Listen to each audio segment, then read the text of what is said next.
Estimados estudiantes, en esta tercera sesión de Sociedad y Economía en la Globalización, vamos a tratar acerca de lo que es la educación inclusiva. Y para referirnos a educación inclusiva, quiero tomar en consideración lo que es la Declaración Universal de los Derechos Humanos. Dentro de estos derechos humanos, que constan de 30 artículos, estos están repartidos en 4 grupos de disposiciones. Los primeros artículos proclaman que todos los seres humanos nacen libres e iguales. En segundo lugar, consagra los derechos del individuo como miembros de colectividades. En tercer lugar, están los derechos económicos, sociales, culturales de todos los seres humanos. Y en cuarto lugar, reconoce que toda persona tiene derecho a un orden social. Vale decir que están agrupados en 4 disposiciones o 4 grupos. Todos los seres humanos pertenecen a la misma especie y tienen el mismo origen, y todos forman parte integrante de la humanidad. Por lo tanto, todos tenemos derechos. Antes de continuar en este tema de lo que son los derechos humanos, vamos a tomar en cuenta algunos puntos, dentro de los cuales existe lo que se llama la convivencia democrática. Convivencia democrática significa vivir con el que piensa distinto o que tiene distinto idioma, cultura, raza, religión, en armonía, sin que los derechos de una persona avancen sobre los derechos de los demás. Recordemos que nuestros derechos terminan donde comienzan los derechos de la otra persona. Nadie puede ser molestado por tener diferencia de ideas, religión, raza, cultura, etc., salvo si esa persona, indistintamente de su origen, no respeta las normas de convivencia democráticas, porque justamente la ley es el soporte de la libertad de todos y cada uno, y no de uno solo.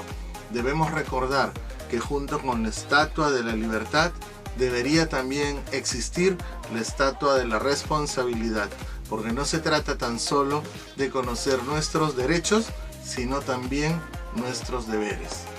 La cultura de la paz consiste en una serie de valores, actitudes y comportamientos que rechazan todo tipo de violencia y previenen los conflictos.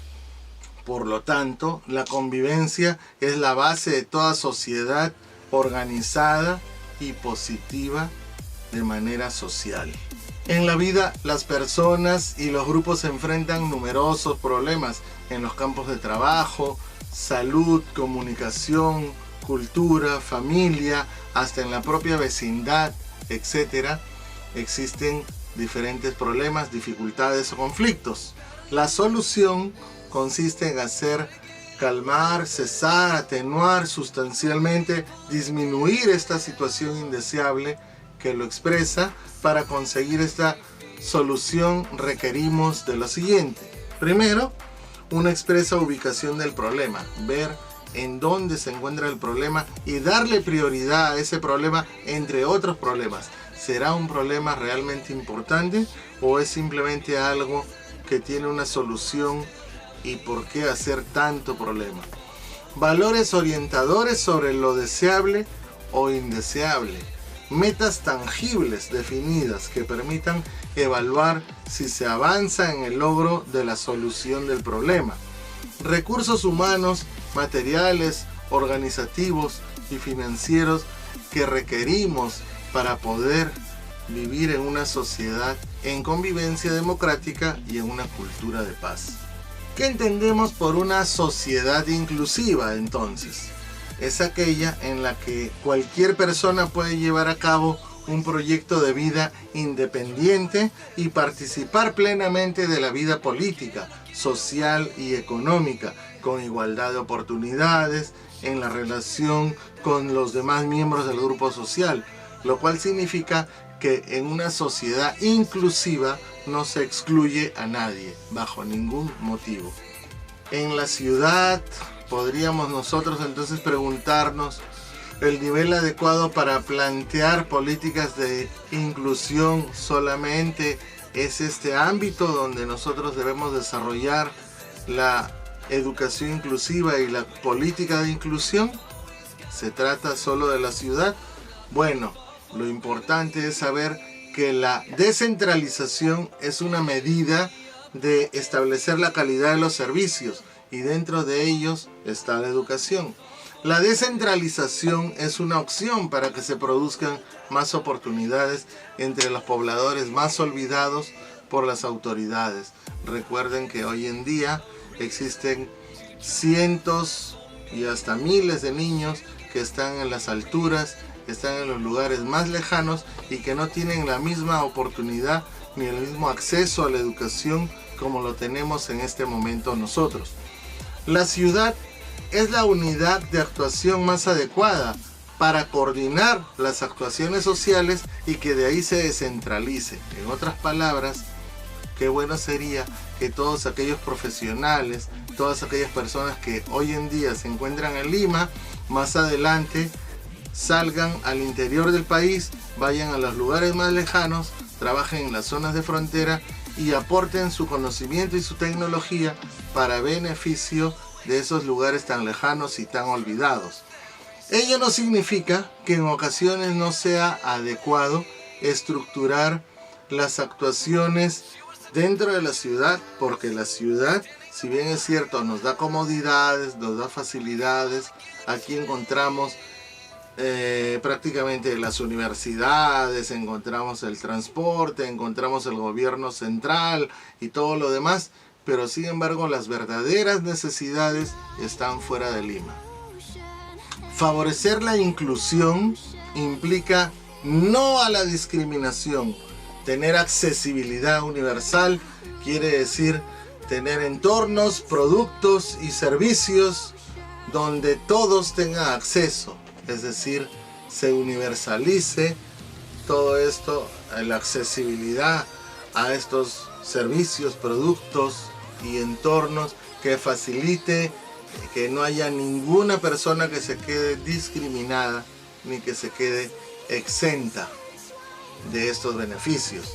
La acción positiva, de acuerdo a la Convención Internacional de Naciones Unidas para proteger y promover los derechos y la dignidad de las personas con discapacidad, por ejemplo, y el Consejo de Derechos Humanos, el derecho a la educación de las personas con discapacidad, ha hecho que en el Perú se cree la ley de las personas discapacitadas y que muchos de ellos, cuando se presenten a los empleos, tengan un puntaje adicional. Cuando se presenten a una universidad o a un instituto, tengan un puntaje adicional que los ayude a tener accesibilidad tanto al mundo laboral y al mundo académico. La educación inclusiva tiene a la vez una serie de elementos que corresponden a derechos a la vez: la disponibilidad, la accesibilidad, la aceptabilidad y la adaptabilidad. Estos 4 elementos del derecho a la educación inclusiva son muy importantes, porque cuando se habla de una sociedad inclusiva se valora la diferencia y todos aprenden a ser iguales y construyen comunidades inclusivas, donde lo que nosotros debemos pensar es que un sistema educativo, por ejemplo, no debe discriminar, donde una educación inclusiva lo que debe hacer es aceptar a las personas, así tenga problemas motores, físicos, sensoriales, que pueden ser parte de una discapacidad o de un problema. O de repente algún niño que tenga algún problema de una enfermedad crónica o una enfermedad terminal, pero que sin embargo necesite tener también acceso a la educación. La discriminación consiste en hacer distinciones en personas o grupos de personas a partir de una supuesta superioridad de uno sobre otro.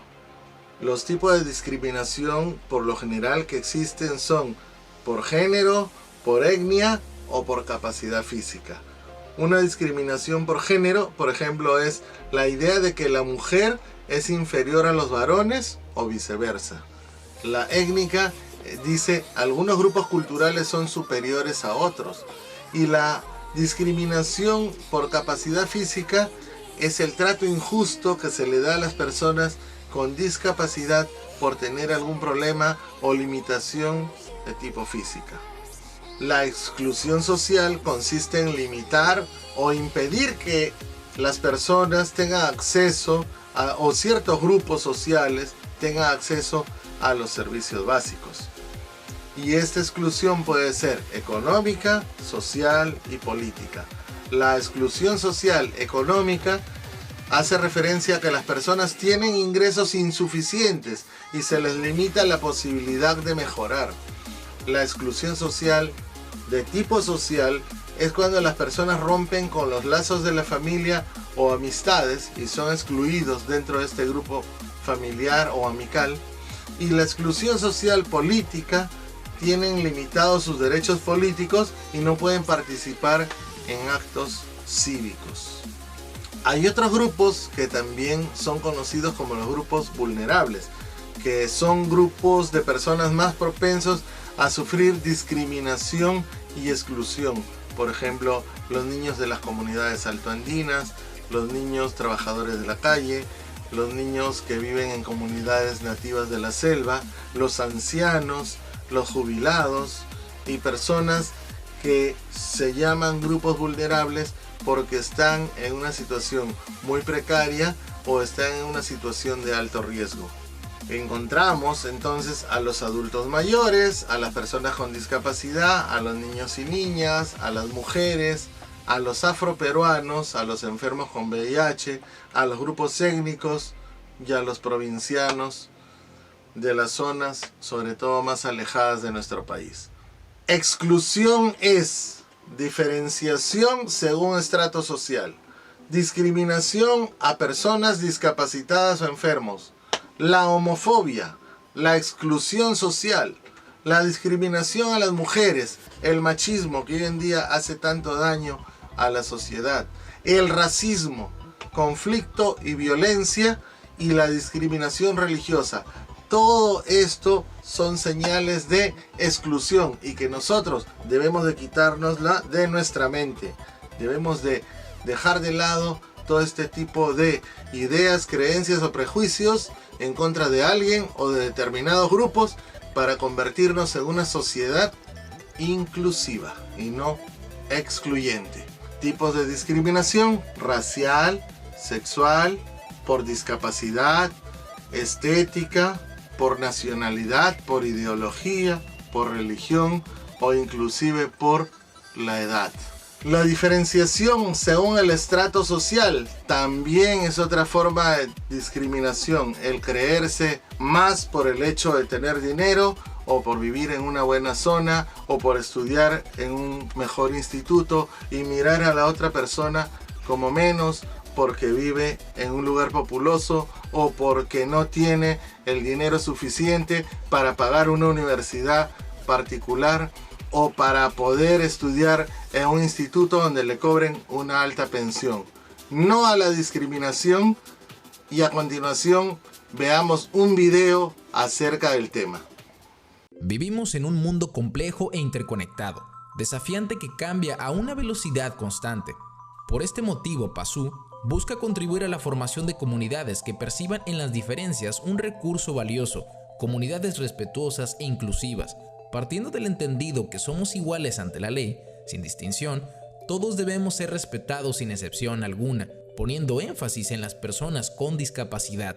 Persona con discapacidad es aquellos que por razón congénita o adquirida tienen una o más deficiencias de carácter físico, mental, intelectual o sensorial, ya sea permanente o temporal, y que al interactuar con las barreras que le impone el entorno social pueden impedir su inclusión plena y efectiva en igualdad de condiciones con los demás. Personas con otras condiciones son aquellos con trastorno del espectro autista o con dificultades severas de aprendizaje, de conducta o de comunicación. Conocer la terminología correcta para referirse a las personas con discapacidad es de suma relevancia y nuestra responsabilidad, ya que existen diversos términos erróneos que pueden distorsionar el mensaje que se pretende transmitir debido a que resultan discriminatorios y despectivos. Asimismo, es incorrecto referirse a una persona con o sin discapacidad como alguien anormal. A continuación te decimos algunos ejemplos de términos que han perdido vigencia cuando se utilizan para describir a personas con discapacidad o bien fomentan discriminación y degradan la cultura de respeto. Términos incorrectos. Personas con capacidades diferentes o especiales.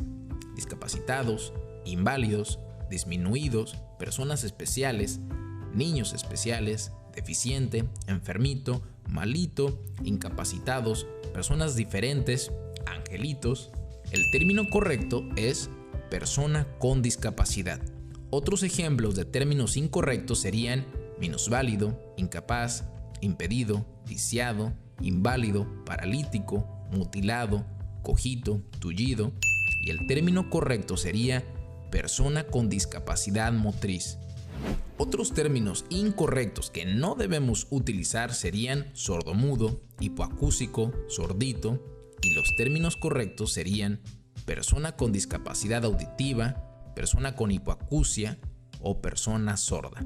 Continuando con ejemplos de términos incorrectos serían invidente, cieguito, no vidente, corto de vista, y el término que debemos utilizar sería persona con discapacidad visual, persona con baja visión o persona ciega.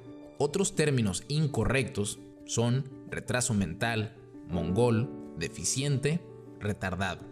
Los términos correctos sería persona con discapacidad intelectual, persona con síndrome de Down, Rett, etc. Más ejemplos de términos incorrectos son loco, loquito, demente, insano, trastornado, esquizofrénico, y los términos correctos sería persona con discapacidad psicosocial o mental. Continuando con ejemplos de términos incorrectos está autista, el autista, deficiente, el rarito, y los términos correctos sería persona con trastorno del espectro autista, persona con autismo o con Asperger.